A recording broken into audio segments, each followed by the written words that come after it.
Hey, welcome back to the Eagle Insight Podcast, where we bring military precision to your leadership journey. Hey, today I'm honored to have my good friend Sean Berg, and he's an executive coach and the founder at Roots Through the Ferns.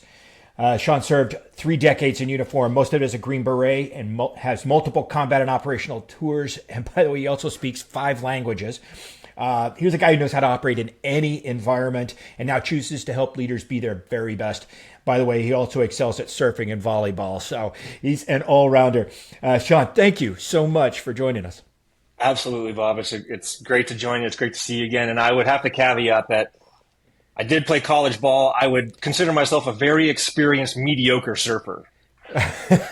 It's actually one of the greatest lessons or greatest gifts I got from moving to Hawaii 9 years ago, which is I had never surfed before I got here. I started surfing the day after I got, and I was a pretty good athlete in high school and college. Never expected to get professionally paid for that. Expected to be way better at surfing, and was not.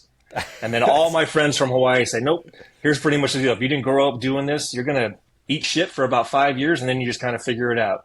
But as a pretty type A soft operator for the better part of 2 decades at that point, not being afraid of sucking at something new was an incredible gift for me that has actually translated over to so many things in my life, and that's the gift of surfing for me. So it oddly enough translates a whole lot to my professional life and my leadership and what I want to do now. That's awesome. That's awesome. And I have not tried surfing because I really don't like sucking at things that I want to try. And I know that's one that I don't have the balance for. So I prefer to go try other new ththings. But I absolutely applaud that. We will not be looking for you on the senior tour just yet.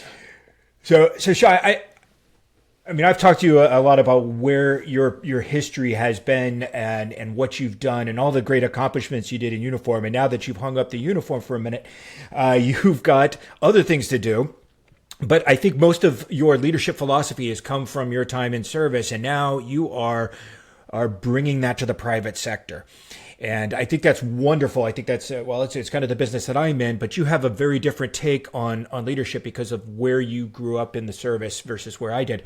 And I think there's a lot of resilience and a lot of team building and a lot of gifts of leadership that you get from being a Green Beret. It's a very small community compared to the Army at large.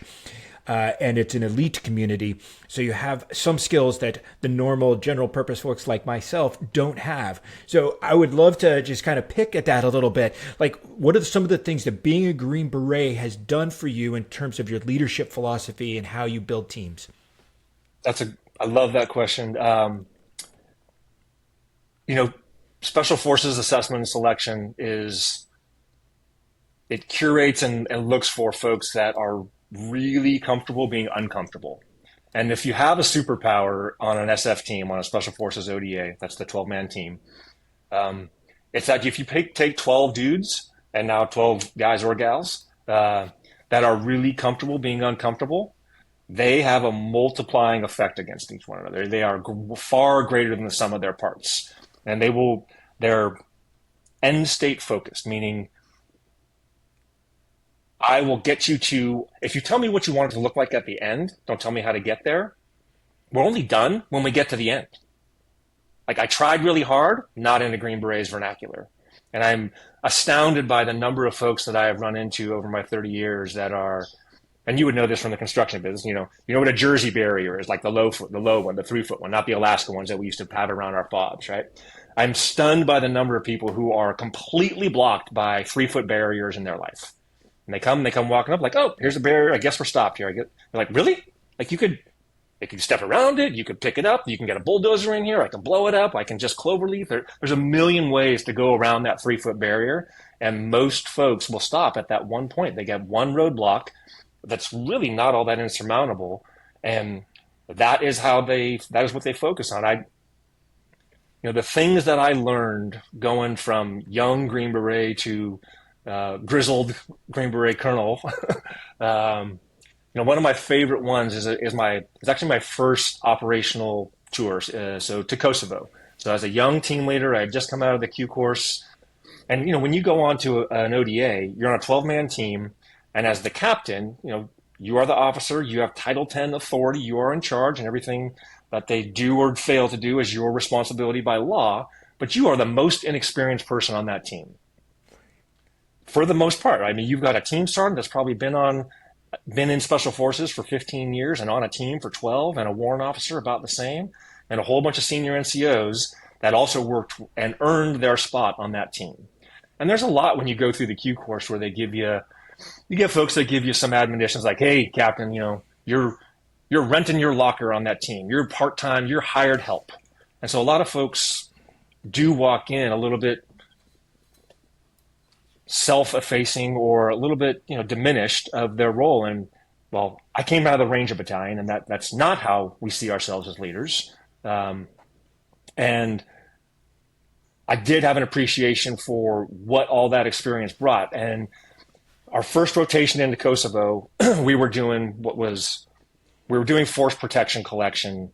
So we were rolling with, while everybody else is in armored Humvees and full battle rattle, we were rolling in blacked out Suburbans with under, no names, no patches. So, kind of cool guy stuff. It was a fun mission. I was with my one of the languages I speak, the Army gave me was Serbian. So I had the Serb sector with my other guy, and we would drive every day down there.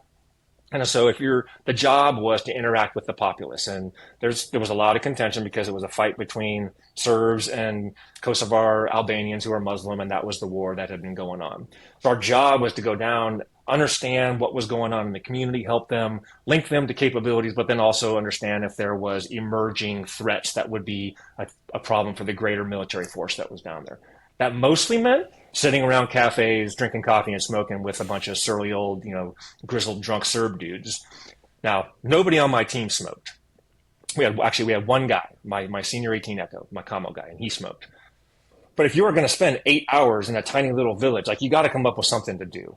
And so almost everybody on the team, we basically took turns with one another because none of us actually smoked, but it's something you can do, right? So you sit there and you have coffee and you have cigarettes and you're like, okay, it's your turn. And none of us really liked it.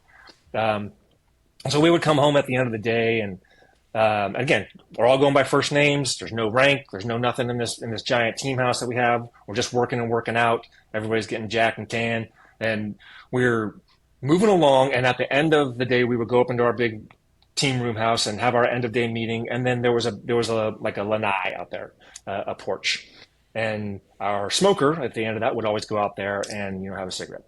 Well, about 3 months into this 6-month rotation of not smoking but smoking every other day, I'm back at the team house and I'm like, I actually feel like having a cigarette. I don't want to think of myself as a smoker, but maybe I'll go join him out there. And so after the meeting, because nobody else smoked in the house at all, ever, because we're not smokers, right? And I'm just one of the guys. I'm one of the team. I'm Sean. I go out after the meeting and he's out there and hey, what's up? And I have a smoke with him. Next night, finish up the meeting. I have something to do. And I was like, hey, I'm going to go grab a smoke with him again. I step out there. 9 guys are on the porch smoking. 9 guys, because I, the team leader, who was not the team leader, the most junior guy on the team that has no rank amongst them, I'm still their commander. And they were watching everything I do. And if I did it, or if I didn't do it, then it was not okay. And if I did it, it was okay. And I didn't say anything. I was floored. I was like, oh, they're paying attention. And they're always paying attention to you. You're always paying attention to your leader, and you are setting the standard every single day with what you choose to do and what you don't choose to do. And the standard that you hold for yourself, they will emulate. And even now, I hope that I earned that level of respect and, watching how it is and taking a cue from me, because had I not, perhaps I wouldn't have that influence. But I took from that day forward, oh no, what you do every single moment matters because your team is always watching. And even when you're not in charge, you're in charge. Right. And so there's the old credo, which says, when in charge, be in charge. And then as much as I think you learn it, particularly when you go to Ranger School or any kind of course where you have to do a peer eval, as much of yourself, of how you act when you are in charge as a leader, your quality as a leader is just as much as how good of a follower you are when Right. you're not in charge, right? So that was a very, very early lesson from being on a small team where everything was stripped away, but it taught me the difference between power and authority, right? I Ooh. was in a position of power because that was the captain. That's right. And I gave them the authority that I wielded because I had earned their trust, said, it's okay to smoke in the team house now. And I never left that. And I never really bring that up to, my subordinates or anything, but I use it when I talk to folks about just how important that is of recognizing the standard that you set. So that's a powerful story, Sean, and not that we want to encourage people to smoke or anything, but in that context, it mattered, right? And it was one of those things that you're helping to connect with the people that you wanted to connect with, and I think that's incredibly powerful in terms of the lesson of they're always watching. You are always an example on or off duty. And I think there's a lot of people in leadership in and out of the military that lose that point. They forget that it's okay if I act this way 9 to 5, and I act a different way elsewhere. But if the troops, and it doesn't matter if the troops are uniformed troops or just the people working in your warehouse, it doesn't really matter. They're going to be watching you, and they're going to say, okay, this is what's okay. This is what goes with. Absolutely. That's the behavior. That's the values that we have, and they're going to emulate you as a leader. And you get a great point because what you're alluding to is culture. Yeah. And I gave a pitch to a tech company in Vegas at the beginning of the year, and I had about 600 people in the audience, and I said, hey, who's in a leadership role in this organization? And a very small percentage of the audience raised their hand. I said, I'm sorry, I'm not trying to berate you, but you're all wrong because everybody in this room is in a leadership role. Because if you started a week ago, somebody just started yesterday. And they're looking to you like, oh, do we pick up our things in the break room here? Do we clean up after ourselves? Do I, go onto my Reddit thread while I'm in my cubicle and, not do work? Or is that not okay in this place? Because they are going to take their example from you. So you are leading someone regardless of where you sit in your position of power because you will wield authority because someone else is looking to you. Yeah, absolutely. And you're right. It was exactly that is the cultural piece of that. And culture is reinforced not just by leaders, but by every member of the organization. And when you've succeeded as a leader, that the culture and the values that you have espoused are being repeated by the lowest level within your organization. That first line supervisor or even an individual contributor saying to the new guy, hey, by the way, that's not what we do around here. Right. And that's a very different statement than, hey, the boss will get on you for that. That's not what Yeah. we do. Right. That is because culture will, and there's no way that you as an individual leader can enforce and perpetuate culture across a multi-hundred or multi-thousand person organization. The organization has to do it. And to your exact point. And when you hear those things, those are the great feedback points when you know you're hitting stride. And then your job then as a leader then is double down and keep going. Like you never let off that gas. Exactly, and reinforcing the positives there when you see an individual contributor talk to the new guy about, hey, if you do it this way, it's going to work better for all of us, right? So and you're absolutely right. It's not about compliance; it's about values. Like have the right mindset about how we do our jobs and how we treat each other. That's the culture. And when that individual contributor does step in and reinforce that for you, if you're right behind him going, dude, that was awesome. That's how you make this a better place. And by the way, you all have permission to make the place better, right? Yeah, absolutely. There's pretty simple 3 steps, right? You can tell a whole lot about an organization by how you do 3 things. How do you say welcome? How do you say thank you? And how do you say goodbye? Right? And those 3 things will tell you most of what you need to know about the culture of an organization. How do you bring people in and make them part of the team? How do you reward folks for doing the right thing and doing a good job or perpetuating the things that you want to move your mission and team forward? And then how do you say thanks when it's time for them to move on or up or out?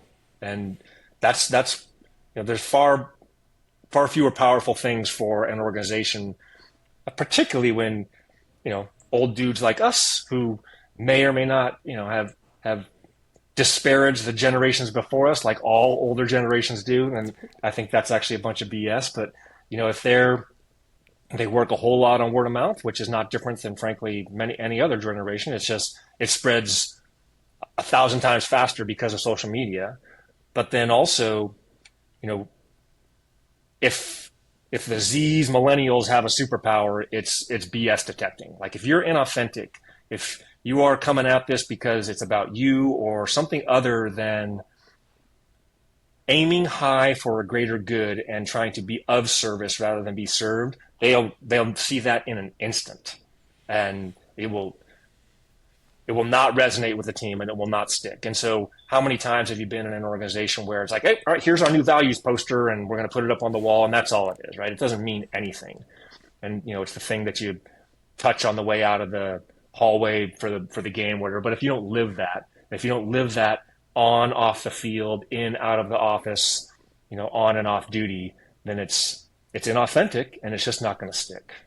Yeah, and I think they're way less forgiving than our generation was to our predecessors, right? If we called bullshit on somebody within our chain of command, you just kind of put up with, you like, okay, that guy's a weak leader, and he's going to move on in a year or two, we'll be fine. I think the Gen Zs right now are really unforgiving, but they're going to call it out. They're going to talk about it to each other on social media, and they are going to either slow roll you on your job, on the work that they do, or they're going to just walk.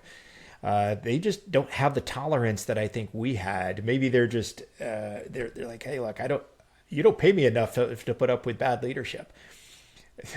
Yeah, I don't know.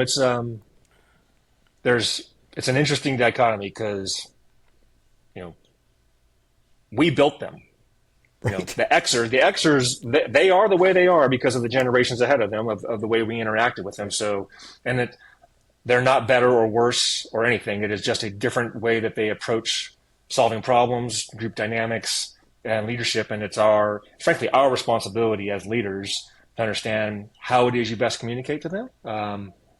Because there's, communication, two-way street. But there's what you think you communicate. There's what gets heard. And then very often there's only a small overlap between those two things. And when I coach and many of my clients, like, or bosses I've had before, when they say this phrase, I couldn't have been clearer. Like, really?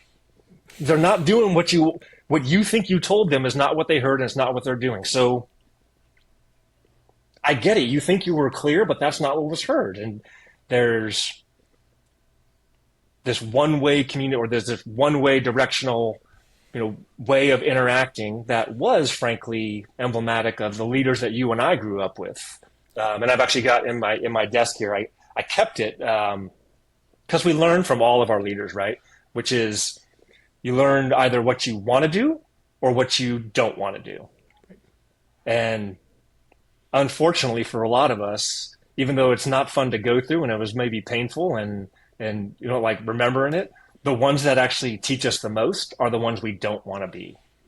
The horrible leaders that we had that stick with us. So I've got in my drawer here, and I've kept it for 20 plus years, my one written letter of reprimand I got as an 18 Alpha as a detachment commander, because as we were preparing to go into the invasion in Iraq, our sister battalion was out doing combat live fires, and they had hired cultural experts to do unconventional warfare link-ups.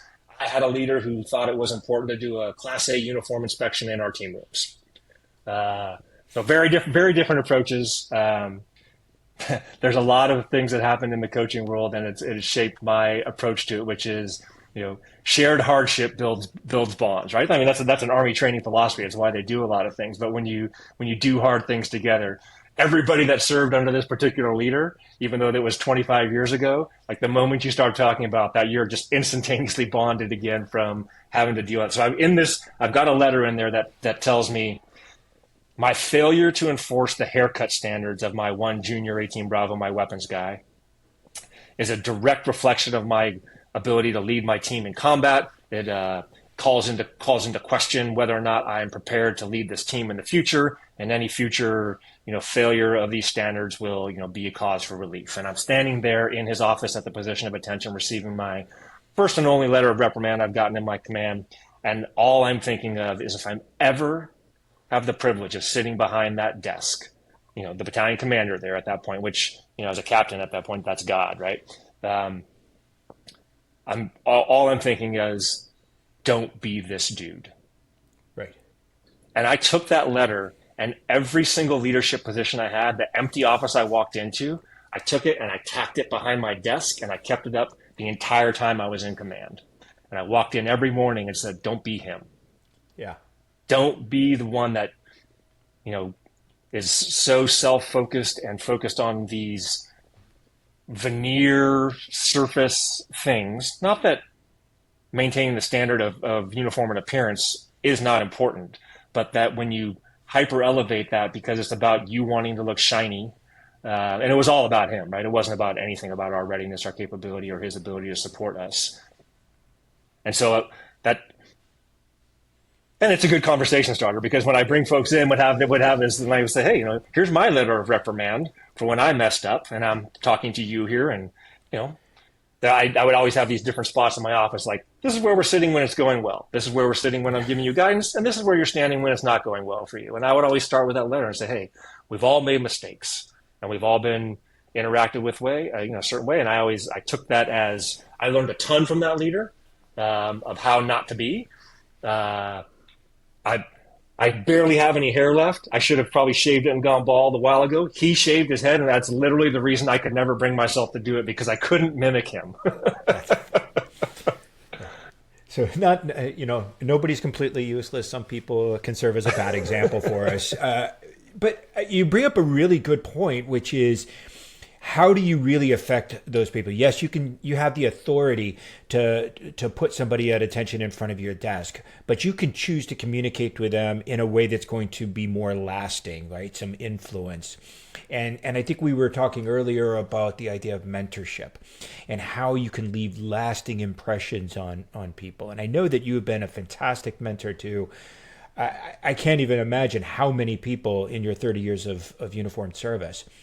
So how did you develop your skills as a mentor so that you had this lasting impact on people? I had some great mentors. I would tell you that, Bob, and that I had long-term relationships that I still have to this day of, officers and senior NCOs and sergeants major that I worked with as a young captain. Actually, in fact, my time in 3rd Ranger Battalion as a first lieutenant and a second lieutenant, a large portion of the captains and majors, and at the time sergeants first class in that particular battalion, if I rattled through them, I don't want to name drop, but there's 4 4-stars, a sergeant major of the Army, and 3 nominative 3-star command sergeant major out of that battalion in the 3 shop that I worked in. So it's literally the leadership of the entire Army of this weird time. I mean, that's an incredible organization. And those folks that I learned, early on of that standard, and then having and seeking out and just being brought in by some great mentors inside of Special Forces that were early company commanders and sergeants major that I maintained that relationship through. And it was, how do you say thank you and them acknowledging a job well done by the team, but also, holding me to a standard. Having standards and enforcing them is not popular. And you really do have to wrap yourself around the idea that you're going to alienate a non-anecdotal percentage of the team that you work with if you have standards, maintain them, enforce them, and hold people to them. It's less popular today and less accepted in a modern corporate culture and even in the modern military culture than it was for you or I. But it is the hallmark of every organization and leadership team that hits and aspires to greatness. Yeah, so I think that's a truism that it's less popular to do. I think it's still absolutely necessary, as you point out. 70% of leaders struggle with holding people accountable, and the weird dichotomy or the struggle I think in there is, I don't want to hold people accountable because I want to be seen as nice. I want to be liked. I want to be a popular leader. But you actually diminish your leadership, the impression people have as a leader when you don't hold people accountable. Because when standards aren't met, your mission doesn't get accomplished. And so that struggle is real for people. And I agree with you, it's not as popular today to hold people accountable, but it's still every bit as necessary as when you and I were youngsters. Yeah, absolutely. It is my opinion, and I've heard this from other folks and great folks that I consume content from. The true excellence, the amazing things that happen in an organization don't happen from production in the middle of your bell curve. You've got inside of an organization that sort of top 20% that is exceptionally gifted. And it is those exceptionally gifted people inside your organization that give freely from those talents that create the genius inside of your organization. Yeah. And you can force the bell curve to perform at a certain level. And what you will get is the bottom of that bell curve and the middle of that bell curve going up to that application of power of you will perform this way, right? And you will also, at that point, you will drive those genius producing folks to say, hey, if the standards aren't being enforced, if those who do not perform are not held to task, mentored, given the opportunity to excel, or then politely asked to go join another team because they cannot perform in this environment, what am I doing? Why would I keep bashing my head against the wall here, giving extra, staying later, and contributing in a way that is moving this forward when all of it gets treated the same, whether you are an anchor on this place or whether you are pulling the biggest oar, and the leadership doesn't differentiate between the two, you will then become a mediocre organization, and you are on the slow decline of the Roman Empire, or however you want to think of it. Like you are on the declination path, and so you've got to have those standards, because that is where that every organization has that genius at the top of that bell curve, and to get them to freely give of those talents is where all of the amazing things that are going to happen in a team of 3 or a team of 300 or 3,000 at any given point. And that's our job as leaders and as team builders, to make something greater than the sum of its parts. And that comes down to, when I talked about that leader that I learned of how I don't want to be, which was, I think you mentioned, is that, they might be, the younger generations out there are less forgiving, but I think it's because if they have a superpower, it's their ability to, detect BS when it's an inauthentic. If it's about being served and not being of service. And a lot of the business podcasts and things that there seems to be, this thread going across of if you ask somebody, hey, what's the purpose of business? Those that would answer, hey, it's to make money. They're doomed, at least in the modern economy. And if you ask someone what's the purpose of your business, it's to solve my customers' problems. Those who are in service to be of service are going to be successful. That is the modern dynamic. I would say it has always been the under thread, but there have been times where when we were in a production line facility from the 50s and 60s, that was the basis of our modern education system of how do you go work on a market line and make a widget over and over and over. You could do it that way and produce, but you're never going to hit that level of greatness, because even those companies where you have production line workers, it's those that created the culture there of whether I am stamping out a widget or whether I am managing the multi-million-dollar budget that is over this entire site. It's when those team members, know why it is what they're doing is important and what it means in the overall mission and accomplishment, that they feel valued doing so, and that they can be, proud of what it is. And then, I tell my own kids, I'm like, they had some high aspirations. Some of them are hitting and missing. So they've gone from, they're doing little A adulting right now. They're in their 20s, so I'm proud of them. They're going to get there, but they don't, I don't need them to be brain surgeons.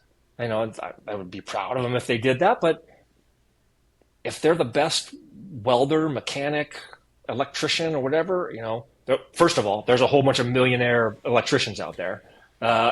And I would prefer if they didn't work for a hedge fund, but as long as they're doing something that gives them purpose and is providing some service and value to society, then be happy and be grateful and generate that sense of purpose, discipline, and gratitude in your life, and that's going to be your key to success. So Sean, there's a conundrum there for some leaders, right? Is yes, we have a purpose, we're trying to solve a problem for our clients, but we can't do that for free, right? Because fundamentally, the reason we started a business in the first place was to make money, right? It's the collective effort in exchange for market resources. So when I've got a client that has an employee who says, "Oh, I just want to make the client happy," and so basically giving away the farm at a loss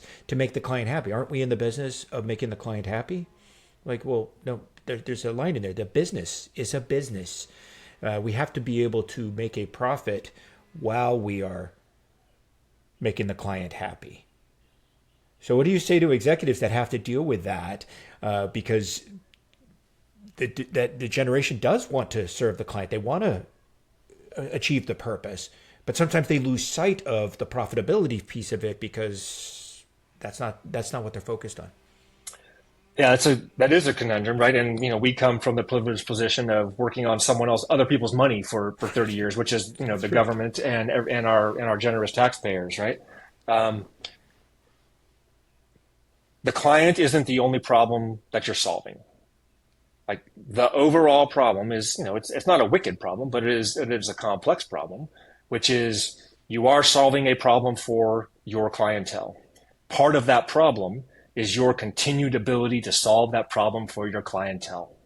And that is going to come down to, can you be profitable and can you self-generate and continue to perpetuate a culture that continues to grow, that gives you additional options to solve either that problem more efficiently and better, or solve more problems, meaning you're scaling up, you're vertically integrating, or whatever those opportunities are. And that's all part of the same problem.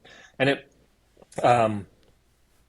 I got faced with this a whole bunch of times when I was spending other people's money, but I had a whole lot of other people that were vying for that same pot of money, right? So it's a limited amount of either. Well, it came down to five things, really, I ended up calling this the cost of yes over a whole bunch of years. So in my combat rotations, I was back down as a task force commander, as a battalion. So I had about 1,500 folks, Hungarians and Romanians, Estonians. So it was a multi coalition across the whole eastern part of Afghanistan. Multiple times of putting folks in and drawing back down. Various partners. Signing up for missions and then quitting. So we had a really horrible spot up in Afghanistan in the eastern called the Tagab Valley. And if anybody's ever done any time over there or read any books about the Tagab, you could step off that forward operating base and 50 meters off there, you're in a firefight. You could walk to work every single day. It was named after Pat Kuchbach, who was killed there before there were even HESCO barriers, who was a team member from one of our operational detachments that first established that. We were there for a whole bunch of years. It got taken over by a coalition partner, and then they decided to pull out. And I got asked by our two-star at the time, saying, "Hey, I need you to go back and take over that FOB." Well, I didn't have teams to do it. I didn't have any of the money to train them up, and I said, "Okay, I came up with an answer, and then at the same time, that it had implications because we were expanding the amount of command and control I needed to exercise over a very large footprint and contested and challenging communications. There was a whole lot of implications. And what I figured out was it comes down, first of all, there's a way to do it. Somebody between me and the president can say yes to that. I didn't have to overcome some scientific hurdle to put Special Forces ODA into a really hard combat position. But you're short something of five things. You need time, you need more time, you need money to do it, or maybe if you don't need time and money, you need people, weapons, or equipment, or if you think in the corporate world, people, technology, and equipment. Might be time, money, people, technology, and equipment, but then also might be that you need authorities, it's not legal to do, or you need an expansion of the rules, whether that's inside your corporate world, whether that's how Congress oversees the way that you do business from oversight in your state. And then finally, not just people, equipment, and authorities, you might need more expertise. Like, I don't have the people here. So those 5 things, you're going to be short one of those things usually, because if they come to you and say, hey, can you do this? And you have all those, you just do it, right? You can feed back to your boss if you don't have it organically. An option is to say, okay, if you don't have anything to give me, here's what I'm going to offer. I can do, you want 1,000 new units produced in a week when it was 200, right? You're not upping my production line. You're not giving me more money. You're not giving me more staff. I can do efficiencies, and I can get 500 by next week. If I don't do this other thing that you asked me to do, if I ramp down production over here, if I take off the team that's doing R&D on this new project for us and I put them onto this. So I'm going to make a suggestion for you where you're going to accept some risk to accomplish this new thing. Or you just change what it is you're asking me to do. And usually your boss will say, nope, I want you to do all the things you were doing before and do this new thing too, right? And that's where it comes to you, right? If you're in a leadership position, all of those answers that could have been done, if you're in a functional organization, have been done because you've properly empowered your team and they've done those things. They never brought them to you. They're only bringing them to you as the leader because there's not an easy answer. Your job, if you are only ever making decisions about the least worst option, you are doing your job as a leader exactly right, right? Because all the ones that have a clear or less gray answer are being done by your team, and then they're just telling you what you did. So now you've got to come up with, what is one of those shortfalls? Do I need more time? Do I need more time or money? Do I need time, money, people, equipment, or technology?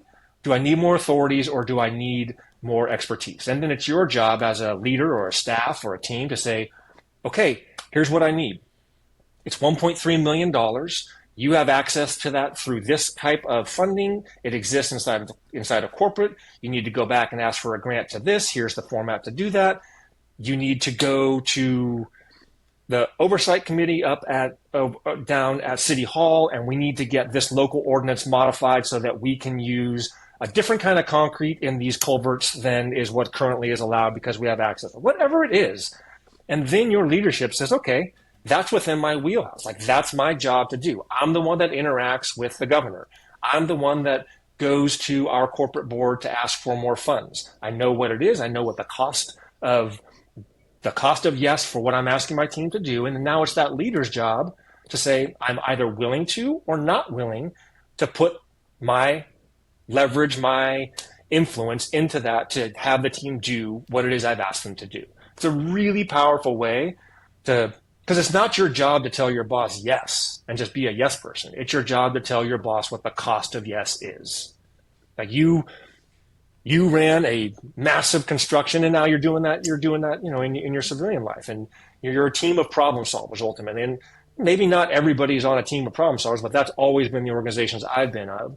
And if you told me that I was not restricted in those 5 things, time, money, people, equipment, and technology, authorities, and expertise, I'll take over the moon program. Like, that's not what we're designed to do, but it would be awesome. Like, it'd be like, Bob, you go talk to Elon. I'm going to go talk to Virgin, and we're going to take pictures and figure out how we hire astrophysicists, and this is going to be great.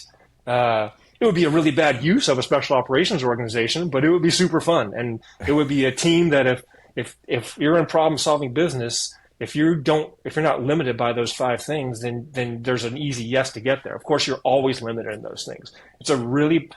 I frustrated so many of my peers because I kept getting million and multi-million dollar checks written to me for the operational thing that I was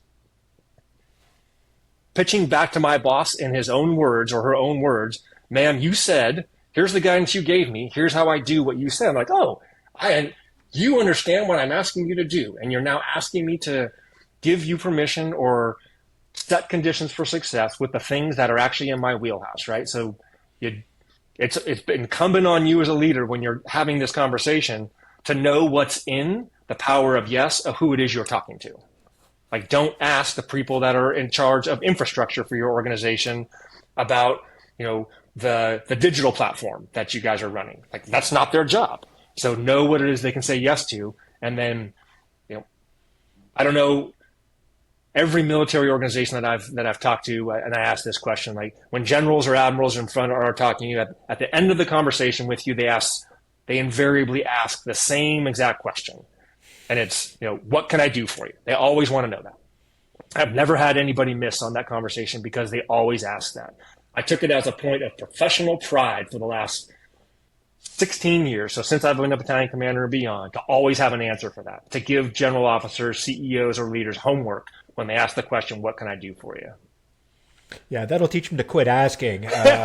No, actually, they love it because they really do want to help.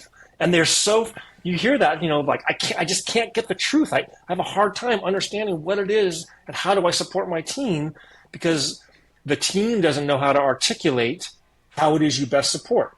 They know they're unhappy. They know that, whatever, the chow sucks. I don't like our break room. The lighting on the assembly line is bad, or whatever.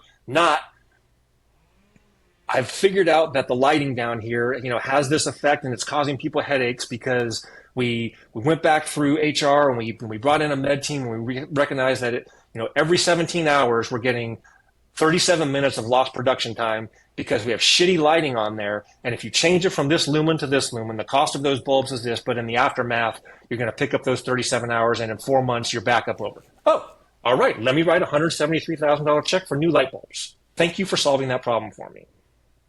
Yeah, I agree with that. And I think if you've done your homework before that question is asked, especially when you know it's coming, you should always have that prepared. It's got to be in your back pocket of like, well, since you asked. Because you can't just give I need $1 bajillion and a year. Like you have to give real math there, right? And just like the generation can tell when a leader's being inauthentic, a leader worth their salt when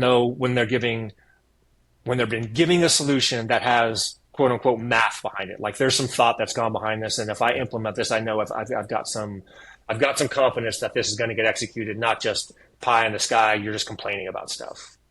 So you and I grew up in a bureaucracy where we understand the rules, and it's a very complex bureaucracy. It's one of the world's largest bureaucracies. We have more rules and regulations than any other organization that I can think of.